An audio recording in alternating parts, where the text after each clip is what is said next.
ఒక గ్రామంలో చిన్న మేక బింబి ఉండేది. అది చాలా ఆలస్యంగా మెల్లిగా పనిచేసే స్వభావం కలిగి ఉండేది. ఎప్పుడూ ఇంకా సమయం ఉంది, ఆ తర్వాత చేస్తా అని చెప్పేది. ఒకరోజు దాని నానమ్మ మేక బింబిని చూసి చెప్పింది, పిల్లా, శ్రమ చేయకుండా ఏదీ సాధించలేం. సమయాన్ని వృధా చేయకూడదు. కాని బింబి నవ్వింది. నానమ్మ, ఇప్పుడు అవసరమేంటి? తర్వాత చూసుకుంటా. బింబి బాధపడి నానమ్మ దగ్గరకు వెళ్లి ఏడ్చింది. నానమ్మా, నేను సమయాన్ని వృధా చేశాను.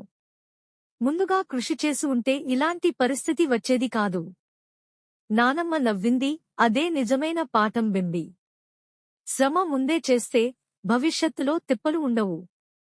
ఆ రోజునుంచి బింబి పనులను ముందుగానే చేయడం మొదలుపెట్టింది. ఇక ఆలస్యంగా వ్యవహరించలేదు. కథ నీతి: సమయాన్ని వృధా చేయకుండా ముందే కృషి చేస్తే భవిష్యత్తు మెరుగవుతుంది. వీడియో నచ్చితే లైక్ చేసి సబ్స్క్రైబ్ చేయండి.